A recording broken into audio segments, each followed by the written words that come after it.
Warning, today's episode contains adult themes. Using protection is no fun, okay? What's the point of even doing it if you gotta use protection? There's absolutely zero way I'm going to be duped into putting on that stupid watch protective film just so that my watch doesn't get like a single dinky scratch. What were you talking about? It's 2:21 p.m. Let's get down to business.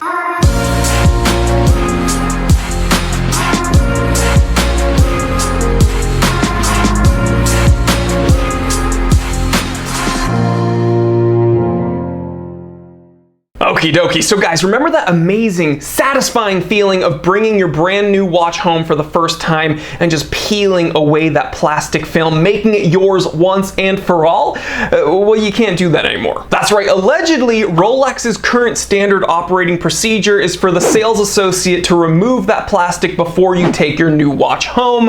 Apparently, that's to combat, resellers, but I think that's kind of stupid. Like, if I pay all that money for that watch, just let me do whatever the heck I want with it. But you know what I think is even stupider? And stupider is a word because I just looked it up. It's a comparative adjective. Such an intellectual. What's even stupider is such an intellectual. What's even stupider is paying a separate company to sell me that exact same film just so I can waste more time putting it on my brand new watch. Like, they don't even do it for me. Enter Styx. S-T-Y-X. Something about that branding even looks like a contraceptive. That's right, for an average price of $88, you can make your watch look as trashy as possible, plastic and all. I guess Styx is trying to make using protection fun. This joke will never get old. Now, their main selling point, according to their website, is to protect value retention. Now, I might be a little off base, but if you're buying a brand new watch and you wouldn't dare put that watch on your wrist without the watch itself wearing a condom, you probably shouldn't have even purchased the watch in the first place, because it's not like you're enjoying it. And listen, you gotta assume the same people buying this garbage are the people that also purchased the watch locks from the other episode. Like, imagine someone rolling up with a watch filled with plastic with one of those bad boys on the clasp.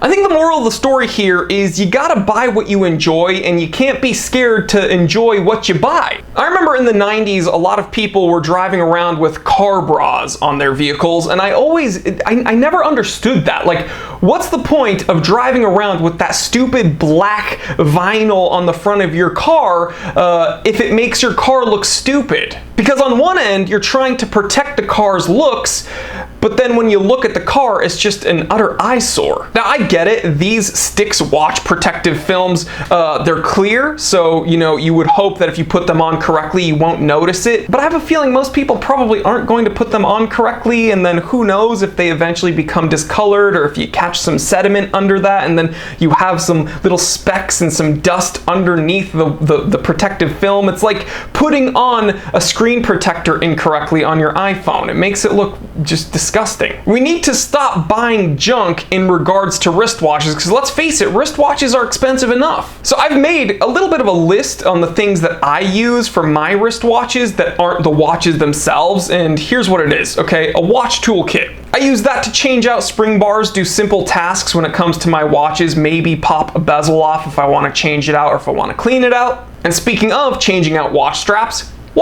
are another accessory that I tend to spend money on when we're looking at wristwatches. And I don't think that's that weird. I mean, different watch straps have different functions, and sometimes changing a watch strap can breathe new life into a wristwatch you've owned for a long while. So you're kind of saving some money there. Just switch out a few straps and you kind of have a new watch. Travel cases for my watches, right? If I'm going on a trip or if I'm going on business, sometimes I carry two watches with me, a dress watch and kind of a sports watch, and I'll use those watch pods. I also have that, it's the dual watch wolf container. It's like a hard case. I'll leave a link to it in the description below, and we'll have a picture right here. I've done a review of it. Maybe a watch roll if you're going from like room to room, but again, I don't really recommend traveling with a watch roll because they don't offer enough protection. Nothing I would feel comfortable with, at least. And if you want to get super crazy, maybe a watch winder. Maybe. I use them. I know some people are like just horribly against against them. I like them, and I think that there's a definite use for them. But yeah, outside of all these other things like the watch lock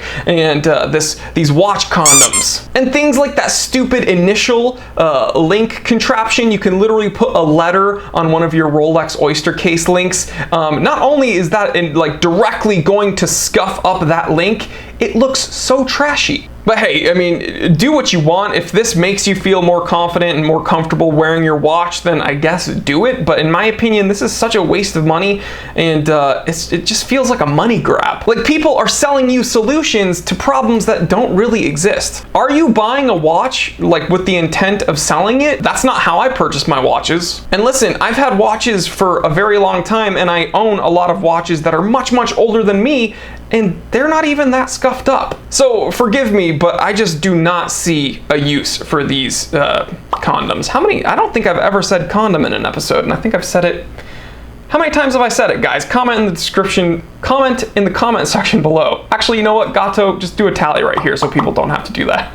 So listen, I get it. Watches are expensive, especially with some of these companies. I can tell here on their website they cater to Patek sports watches and Rolexes. Yes, these are very expensive items. Now, I don't go out of my way to beat the crap out of my watches, but I'll be the first one to tell you, I don't know if I'm like missing that section in my brain where I just like am weighing my risks like very incorrectly. What is that? My prefrontal cortex or something? I just never get worried about the watches that I wear. I'm never worried about scratching them or breaking them or bumping them because I've purchased them with the intent of wearing them. So like, yeah, I do my best, I guess, to keep them safe and protected, but I'm not gonna go out of my way spending more money on some stupid thing. I'm not going to put plastic on my Rolex. And I'm gonna say it a million times over, you should not be looking at wristwatches as an investment. You should not, okay? There are some companies that do have really nice value retention.